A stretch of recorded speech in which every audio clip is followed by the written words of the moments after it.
उत्तराखंड की खबरों में आपका स्वागत है। मैं हूं आपके साथ अनुष्का सिंह। हरिद्वार में हो रहे कुंभ मेले को लेकर आईजी संजय गुंज्याल ने कुंभ मेले का निरीक्षण किया, साथ ही आने वाले श्रद्धालुओं और स्थानीय नागरिकों के लिए संदेश दिया और लोगों से अपील की है कि कोविड-19 के नियमों का पालन करें। वहीं उन्होंने क्या कुछ कहा है, आइए आपको सुनाते हैं।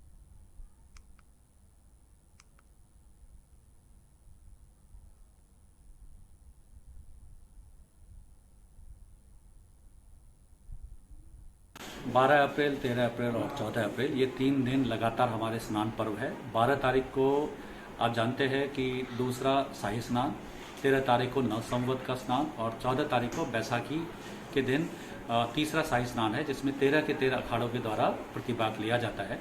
और क्योंकि ये हाईवे से जाने की वजह से पूरा जो हाईवे है वो सुबह से शाम तक प्रतिबंधित रहता है, जीरो जोन के रूप में रहता है और वहाँ पर किसी भी तरह का गाड़ियों का मूवमेंट पॉसिबल नहीं है।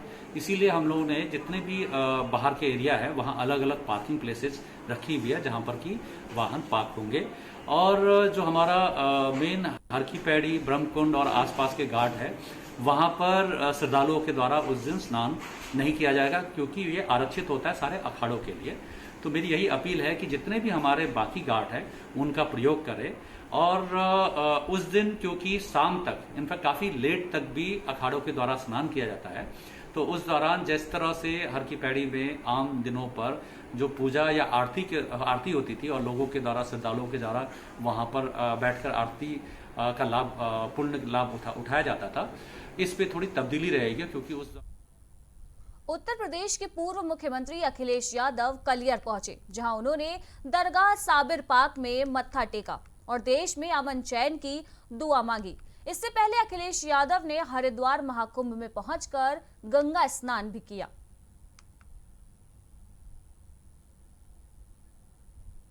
तो कलियर पहुंचे हैं आज पूर्व मुख्यमंत्री अखिलेश यादव, जहां आज उन्होंने दरगाह साबिर पाक में माथा टेका है। साथ ही उन्होंने लोगों के अच्छे स्वास्थ्य की कामना भी की है। आपको बता दें कि इससे पहले उन्होंने हरिद्वार कुंभ मेले में गंगा स्नान भी किया। आज हमारी समाजवादी पार्टी के राष्ट्रीय अध्यक्ष माननीय श्री अखिलेश यादव, पूर्व मुख्यमंत्री उत्तर प्रदेश सरकार, हरिद्वार कुंभ नगरी में स्नान के लिए आए थे और यहाँ की करामात के बारे में बरसों हमारे चेयरमैन साहब से उन्होंने सुना, नेट पर सर्च किया कि दरगाह साबिर पाक में कितनी शक्ति है, मखदूम पाक की, साबिर पाक की ज़ात कितनी आला और अफजल है। उसको देखते हुए, उससे प्रभावित होकर उन्होंने हरिद्वार के साथ साथ दरगाह पिराम के लिए शरीफ आने का भी निर्णय लिया और उसी निर्णय को अपने पूरा करते हुए माननीय अखिलेश यादव जी दरबार साबिर में हाजिर हुए, जहां पर उन्होंने पहुंचकर चादर और फूल पेश कर मुल्क में महाकुंभ 2021 का आगाज हो चुका है और आने वाली 12 अप्रैल को पहला स्नान होगा, जिसको लेकर पुलिस प्रशासन व मेला प्रशासन पूरी तरह से तैयार नजर आ रहा है। महाकुंभ की शुरुआत से ही हजारों लाखों की संख्या में श्रद्धालुगण हरिद्वार आने शुरू हो चुके हैं। अब शाही स्नान में कुछ ही समय शेष बचा है, जिसके कारण दिन प्रतिदिन श्रद्धालुओं की भीड़ बढ़ती नजर आ रही है। इसी को देखते हुए सुपर जोनल मणिकांत मिश्रा के द्वारा पुलिस अधिकारियों व कर्मियों को आने वाले शाही स्नान को लेकर ब्रीफ किया गया। इस मामले में सीओ सिटी अभय सिंह प्रताप ने बताया कि आने वाले 2 शाही स्नानों में देश से ही नहीं बल्कि विदेशों से भी श्रद्धालु शामिल होने के लिए आते हैं। इसी के मद्देनजर हर की पौड़ी क्षेत्र में जो सुरक्षा पॉइंट बनाए गए हैं, उसी के लिए सुरक्षा में लगे सभी पुलिस कर्मियों को सुपर जोनल मणिकांत मिश्रा के द्वारा ब्रीफ किया गया। साथ ही उन्होंने बताया कि सुरक्षा की दृष्टि से पैरामिलिट्री फोर्स, एसडीआरएफ, एनडीआरएफ, जल पुलिस, स्थानीय पुलिस बल व अन्य विभागों के मध्य समन्वय स्थापित करके निर्देशित किया गया।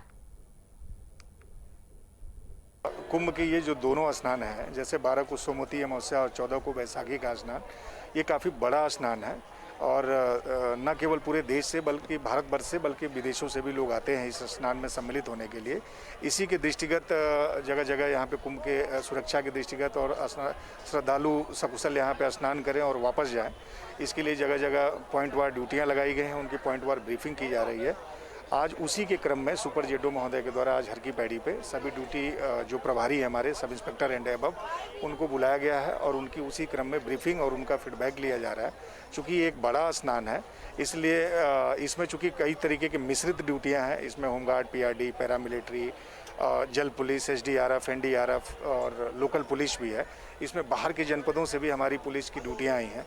तो जो यहाँ से है उनको तो पॉइंट वार चीज़ें पता रहती हैं, लेकिन किस तरीके से बेहतर कोऑर्डिनेशन से एक पॉइंट से दूसरे पॉइंट पे ड्यूटी को अंजाम दिया जा सके, उसी के रिगार्डिंग आज सुपर जेडो महोदय के द्वारा यहाँ बहादुराबाद में प्राइम टीवी की खबर का बड़ा असर देखने को मिला है, जहां हमारे चैनल ने टोल प्लाजा बहादुराबाद पर टोल प्लाजा कर्मियों के द्वारा की गई मारपीट के वायरल वीडियो की खबर को प्रमुखता से दिखाया था, जिसके बाद थाना अध्यक्ष संजीव थपलियाल ने मामले का संज्ञान लिया। थाना अध्यक्ष संजीव का कहना है कि कई दिनों से टोल प्लाजा कर्मचारियों के हरिद्वार आने जाने वाले यात्रियों के साथ छोटी छोटी बातों को लेकर मारपिटाई और यात्रियों से अभद्र व्यवहार की शिकायतें मिल रही थी, जिसकी 2 दिन पहले एक वीडियो भी वायरल हुई थी, जिसके बाद मामले का संज्ञान लेते हुए टोल कर्मचारियों के खिलाफ मुकदमा दर्ज कर लिया गया है।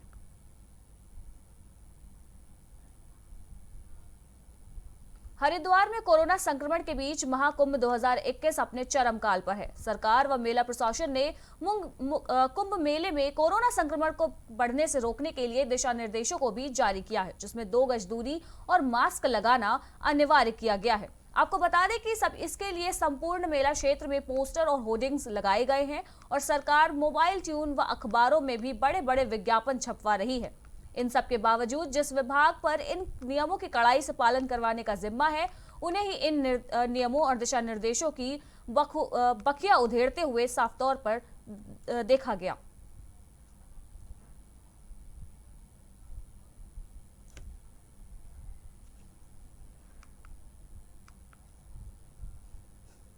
किच्छा विधायक राजेश शुक्ला ने अपने आवास पर प्रेस वार्ता का आयोजन किया। यहां पत्रकारों के प्रश्न का उत्तर देते हुए विधायक राजेश शुक्ला ने कहा कि केंद्र सरकार और प्रदेश सरकार के कुशल नेतृत्व में किच्छा सहित प्रदेश में तेजी से अनेक बड़ी परियोजनाओं पर काम चल रहा है। निश्चित रूप से इसका लाभ किच्छा को जल्द ही मिलेगा। उन्होंने कहा कि केंद्र सरकार ने किच्छा विधानसभा क्षेत्र में अंतर्राष्ट्रीय हवाई अड्डे की भी सौगात दी, जिसका लाभ किच्छा ही नहीं पूरे प्रदेशवासियों को मिलेगा और लोगों के रोजगार को बढ़ावा मिलेगा। साथ पर्यटन को भी इससे सुविधा मिलेगी और देश विदेश में प्रदेश का नाम होगा। इसके साथ ही उन्होंने बताया कि विधानसभा क्षेत्र में मंदिरों पर सौंदर्यीकरण का कार्य संपन्न कराया गया। साथ ही अगर स्वास्थ्य की बात करें तो यहाँ प्राथमिक स्वास्थ्य केंद्र में डॉक्टरों की नियुक्ति कराई गई, जिसमें सर्जन सहित कोई भी डॉक्टर बैठ रहे हैं। हमने किच्छा नगर पालिका का एक और जहाँ विस्तार किया है, जहाँ हमने किच्छा में देवरिया, आज़ाद नगर, बंडिया, चुकटी गाँवों को शामिल किया है। वहीं हमने सिरौली कला, नगला पंथ नगर और लालपुर 3 नगर पंचायतें बनाई हैं, क्योंकि इसमें खासतौर पर जो पन्नगर नगला हमारा क्षेत्र है वो त्रिस्तरीय पंचायत से वंचित था। ना वहाँ ग्राम सभा थी, ना वहाँ नगर पंचायत थी। तो मेरे इस फैसले से, मेरी सरकार के इस प्रयास से जो नगर पंचायत मिली है, इससे जो त्रिस्तरीय पंचायत का विकास है उसका लाभ मिलेगा। लोगों को उनके सर्टिफिकेट्स मिलेंगे, वहाँ सड़कें बन पाएंगी, वहाँ सफाई अच्छी हो पाएगी, स्ट्रीट लाइट हो पाएगी, पार्क बनेंगे और सबसे बड़ी बात है कि वहाँ अधिकारी बैठेंगे, ईओ बैठेंगे, तो उससे कहीं ना कहीं वहाँ विकास होगा। ऐसे यहाँ बहुत सालों से मांग थी कि किच्छा में डिग्री कॉलेज हो, इतना बड़ा इलाका है, 12 इंटर कॉलेज यहाँ आसपास, लेकिन डिग्री कॉलेज नहीं था। तो मैं किच्छा में मॉडल डिग्री कॉलेज आने में सफल हुआ। आज हमारी मॉडल डिग्री कॉलेज की बिल्डिंग बनकर तैयार हो रही है और जब तक वो बिल्डिंग बनेगी तब तक हमारे बच्चे मंडी समिति के कमरों में पढ़ रहे हैं। 2nd बैच आ गया है। तो एक मॉडल डिग्री कॉलेज पूरे, आप कल्पना करें कि पूरे देश को 30 मिले, उत्तराखंड को 2 मिले और 2 में से 1 मैं किच्छा के लिए लेकर आया, तो ये बड़ी उपलब्धि है। साथ ही साथ मैंने जो हमारी तराई में रुद्रपुर में एक मेडिकल कॉलेज जो पिछले 20 साल पहले घोषित हुआ था लेकिन बन नहीं पा रहा था बजट के अभाव में, कुल 20-30 करोड़ रुपये खर्च हो पाए थे अब तक और उसमें 350 करोड़ रुपये और चाहिए थे। तो मुझे खुशी है कि उसका मैं मेरा प्रयास रहा, भगीरथ प्रयास, मैं उसका वाहक बना। और जैसे भगीरथ जी गंगा जी माँ को लाए थे नीचे, ऐसे में भारत सरकार से 3.5 महाकुंभ के दौरान कल होने वाले शाही स्नान को लेकर प्रशासन अलर्ट मोड पर है। लक्सर प्रशासन ने यूपी की सीमाओं से लगते हुए उत्तराखंड बॉर्डर खानपुर व बालावाली में चौकसी बढ़ा दी है। पुलिस अधिकारियों से लेकर लक्सर उपजिलाधिकारी तक सभी कल होने वाले शाही स्नान को लेकर अलर्ट मोड पर है। सड़कों पर आने वाहनों की संख्या बढ़ने लगी है। हर स्थिति को देखते हुए प्रशासन पूरी तरह से नजर बनाए हुए है। साथ ही लोगों से कोरोना के नियमों का पालन करने की भी लगातार अपील की जा रही है। अभी महाकुंभ 2021 के 2 शाही स्नान 12 अप्रैल और 14 अप्रैल को होने हैं। इसके दृष्टिगत कुंभ प्रशासन द्वारा हमें 25 उत्तराखंड परिवहन निगम की बसों को उपलब्ध कराया गया है, जो कि हमने लक्सर रेलवे स्टेशन पर उनको पार कर दिया है। डायरेक्शन इस तरीके से हैं कि जो भी रेलवे के माध्यम से आएंगे वो लक्सर में यदि उतरते हैं तो इन बसों के माध्यम से उनको सुविधा देने के लिए ये रोडवेज की बसों से हम मसूरी विधानसभा क्षेत्र के अंतर्गत आज भी कई ऐसे गांव हैं जो मूलभूत सुविधाओं से वंचित है, जहां न स्वास्थ्य सेवाएं हैं न ही मोटर मार्ग।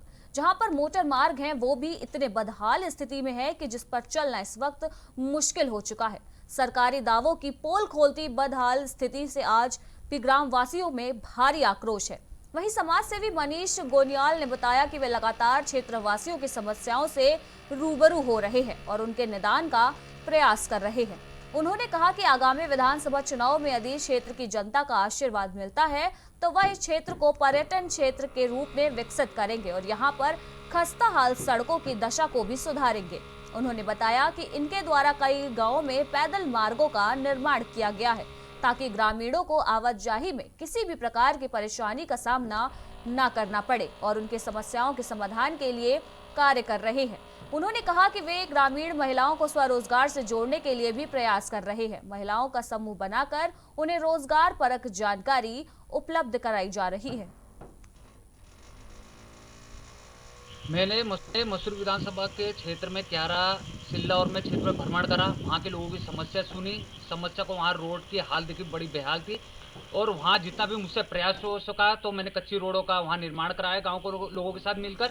और आने वाले टाइम में अगर 2022 में मुझे जनता आशीर्वाद देती है तो मैं 2022 में यहाँ पर्यटन के रूप में यहाँ पर विकसित कराऊंगा। विकासनगर ब्लॉक सभागार में ग्राम प्रधानों और ग्राम पंचायत सदस्यों का क्षमता विकास प्रशिक्षण कार्यक्रम का आयोजन किया गया। इस कार्यक्रम में ग्राम प्रधानों ने बढ़ चढ़कर भाग लिया। वहीं इस कार्यक्रम के दौरान मास्टर ट्रेनर रेखा ने कहा कि यह कार्यक्रम पंचायत राज मंत्रालय भारत सरकार द्वारा ग्राम स्वरोजगार अभियान के अंतर्गत चलाया जा रहा है, जिसमें ग्राम प्रधानों को विशेष प्रशिक्षण दिया जा रहा है। 73वें संविधान संशोधन के पश्चात पंचायत प्रतिनिधियों के अधिकारियों के साथ साथ दायित्वों में भी अपेक्षाकृत वृद्धि हो रही है। वहीं इसके साथ ही इस कार्यक्रम के माध्यम से निर्वाचित पंचायत प्रतिनिधियों को पंचायत की कार्य प्रणाली, विकास कार्यों की भी जानकारी दी गई। यहाँ ये प्रशिक्षण कहाँ जो ये ग्राम पंचायत में प्रधानों और कहाँ जो को 2 दिवसीय गवर्नमेंट की तरफ से कहाँ ये आयोजन किया गया, जिसमें कि महिला सशक्तिकरण का और प्रधानों को आने वाली योजनाएं, ग्राम से में कैसे काम करने हैं, जीपीडीपी कैसे बननी है, किस प्रकार से प्लान तैयार होना है, सारी जानकारी जो इससे ट्रेनिंग के माध्यम से प्रधानों को उपलब्ध कराई जा रही है। आप सभी को मेरा नमस्कार। मैं रेखा चौधरी, पूर्व प्रधान हरिपुर कालसी से वर्तमान में उत्तराखंड सरकार में पंचायत राज मास्टर ट्रेनर के रूप में काम कर रही हूँ। जो भी नए प्रधान हमारे यहाँ चुनकर आए हैं, अभी उनकी ट्रेनिंग कि जो ये व्यवस्था सरकार द्वारा कराई जा रही है, एक बहुत अच्छी व्यवस्था है, जिसमें कि अपनी पंचायतों में सभी प्रधान जो भी योजनाएं हैं, जीपीडीपी पे हो, सतत विकास प्रयास, हमारे ठोस अवशिष्ट जो प्रोग्राम हैं, सौजल के प्रोग्राम हैं, लघु उद्योग, समाज कल्याण की जो योजनाएं, अन्य तमाम विभागों की योजनाओं की जानकारियाँ इसमें दी जा रही हैं, जिससे कि वह अपनी पंचायतों में सभी विभागों से लाभ दिलाएं और एक अच्छे प्रधान के रूप में जो अपने नाम है उसको। रुड़की में कोरोना महामारी का प्रकोप लगातार बढ़ता जा रहा है। ऐसे में डॉक्टर भी अपनी जिम्मेदारी का निर्वहन कर लगातार लोगों को महामारी से बचाने के लिए प्रयास कर रहे हैं। इसी बीच ईदगाह चौक स्थित फोर्टिजन हॉस्पिटल का विधायक प्रदीप बत्रा व मेयर पूजा नंदा ने फीता काटकर उद्घाटन किया। इस मौके पर विधायक प्रदीप बत्रा व मेयर ने डॉक्टर रजा अहमद को बधाई दी और कहा कि वह अपने कर्तव्यों का ईमानदारी से निर्वहन करते हुए जरूरतमंद लोगों व मरीजों का बेहतर इलाज करें ताकि लोग स्वस्थ होकर अपने घर लौट सके। हॉस्पिटल संचालक डॉक्टर रजा अहमद ने सभी अतिथियों का आभार व्यक्त करते हुए कहा कि उनके अस्पताल में बेहतर ढंग से मरीजों का इलाज किया जाएगा। साथ ही कहा कि बीपीएल कार्ड धारकों को निःशुल्क पर्चे पर इलाज किया जाएगा तथा यूरिन ब्लड की जांच के साथ ही अल्ट्रासाउंड की जांच में भी लोगों को विशेष छूट का प्रावधान है। देखिए, वैसे तो हमारे रुड़की क्षेत्र जो है वो काफ़ी बड़ा क्षेत्र है और स्वास्थ्य सेवाएं यहाँ पर लोगों को मिल ही रही हैं, लेकिन ये जो हमारा क्षेत्र है जो रामनगर से लेकर रामपुर चुंगी और इधर कलिया वाला क्षेत्र है और भगवानपुर क्षेत्र है, यहाँ पे इस तरह के स्वास्थ्य सेवाएं जो है वो नहीं मिल रही थी लोगों को। हम लोगों ने ये फोर्टिस अस्पताल का उद्घाटन आज यहाँ पर किया है ऊपर वाले के रहम करम से, और यहाँ पर जितने भी सफ़ेद कार्ड धारक जो लोग हैं और जो गरीब गुरबा लोग हैं उनके लिए पर्चे ही किसी भी तरह की कोई फीस नहीं होगी। कोरोना काल में हम लोगों का जो है ध्यान रखने की कोशिश करेंगे और यहाँ पर हम मैनेजमेंट देखेंगे। हमारे अलावा यहाँ पर 3-4 डॉक्टर्स हैं जो MBBS MD हैं, अपने अलग अलग डिपार्टमेंट से हैं, उन सभी की सेवाएं। खबर रुद्रप्रयाग से है, जहां विकास खंड अगस्त्य मुनि के कोठगी गांव के युवा राजेंद्र सिंह बेरोजगारों के लिए स्वरोजगार का नायाब मिसाल पेश कर रहे हैं। आपको बताते चले कि कोठगी गांव के राजेंद्र सिंह इससे पहले होटल व्यवसाय मुंबई में नौकरी करते थे। कोरोना महामारी के चलते जब पूरे देश में लॉकडाउन लगा तो उनको वापस अपने गांव आना पड़ा और कोविड-19 के चलते पूरे साल बेरोजगारी झेलनी पड़ी। वहीं राजेंद्र सिंह का कहना है कि मुख्यमंत्री द्वारा प्रवासियों के लिए स्वरोजगार योजना के अंतर्गत उन्होंने 3 लाख का ऋण मुर्गी वार्ड के लिए आवेदन किया, मगर मात्र 2 लाख की ही उन्हें स्वीकृति मिल पाई। हालांकि इस मुर्गी बाड़े को बनाने में 4 से 5 लाख का खर्चा लगा। काफी परेशानियों को झेलने के बाद 2 लाख का ऋण ही पास हो सका। मेरा नाम राजेंद्र सिंह, ग्राम कोटगी। मैं पहले जो है होटल व्यवसाय में काम करता था। लॉकडाउन के चलते हुए मैं गांव में आ गया। गांव में बैठे बैठे बेरोजगारी बढ़ गई। इसके पीछे मैंने मुर्गी पालन शुरू करने के लिए मेरे को जो है मुख्यमंत्री स्वरोजगार योजना के तहत ये काम करना पड़ा। वहाँ से मैंने लोनिंग किया था 3 लाख का, जिसमें कि मेरे को फाइल बनाते बनाते 2 लाख रुपए मिले और फिर उसके पीछे मेरा खर्चा जो है 5 लाख तक का आ गया और खर्चा काफ़ी है। इसमें चारा भी बहुत महंगा हो गया। बड़े चूजों के लिए दिन में 1 कट्टा पूरा हो जाता है, जिसकी कीमत 2100 रुपये है। छोटे चूजे भी दिन में कम से कम 50 से 60 किलो खा जाते हैं और घर में बेरोजगारी की वजह से। कलियर में पीपल चौक के पास 2 दुकानों में संदिग्ध परिस्थितियों में भयंकर आग लग गई, जिससे 2 दुकानें जलकर राख हो गई। वहीं दुकान में मौजूद सारा सामान भी जलकर राख हो गया। वहीं आग लगने की सूचना पुलिस को दी, पर जब तक पुलिस मौके पर पहुंची तब तक आग भयंकर रूप धारण कर चुकी थी। वहीं पुलिस और दमकल विभाग ने स्थानीय लोगों के साथ काफी देर बाद आग पर काबू पाया।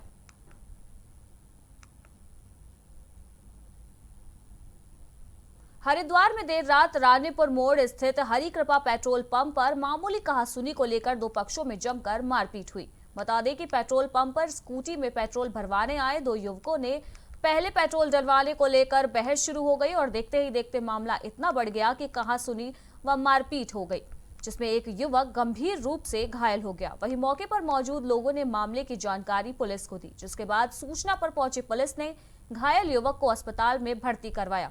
फिलहाल पुलिस इस पूरे मामले की जांच कर रही है।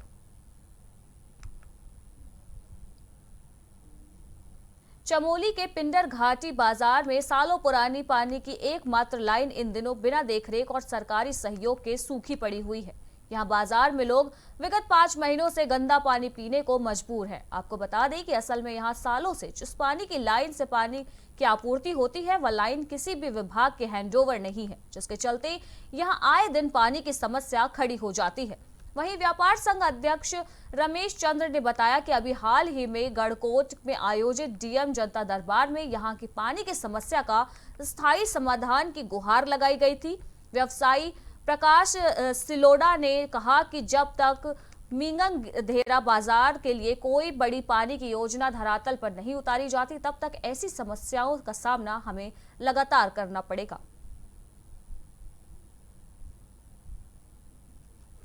तो चमोली में इस वक्त लोग पानी की समस्या से जूझ रहे हैं। आपको बता दें कि लगातार पानी की समस्या को लेकर डीएम से मामले की शिकायत की गई, परंतु अभी तक लोगों को इसका समाधान नहीं मिल पा रहा है। वहीं आपको बता दें कि लगातार लोगों को पीने के पानी की किल्लतों का सामना करना पड़ रहा है।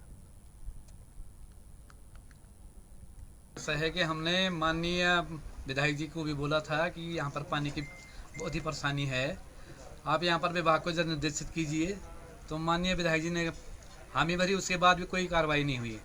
और हमने विभागीय अधिकारियों से भी संपर्क किया, पत्राचार किया, उन्होंने भी यहाँ पर कोई ध्यान नहीं दिया, जिससे कि जो स्रोत है मूल उसमें वो दूषित पानी आ रहा है, उसमें डंगर गिरे हैं। और हमने कई बार अधिकारियों से संपर्क किया, अधिकारी लोग सुनने को राजी नहीं है। पानी तो खैर यहाँ काफ़ी पहले से नहीं आता है, 6 महीने से और ज़्यादा किल्लत हो गई। पानी के जो स्रोत हैं वो सूख चुके हैं, जो जहाँ से हम लोग पानी पीते थे। और यहाँ बाज़ार में एकमात्र केवल एक हैंड पंप है, तो उससे हम लोग काम चलाते हैं। उससे भी कभी लाल पानी या कभी गंदा पानी उसको पीने के लिए हम लोग मजबूर हैं। और कभी कभी तो यहाँ से। और इसी के साथ उत्तराखंड की खबरों में इतना ही। देश दुनिया की बाकी की तमाम खबरों के लिए देखते रहिए प्राइम टीवी। नमस्कार।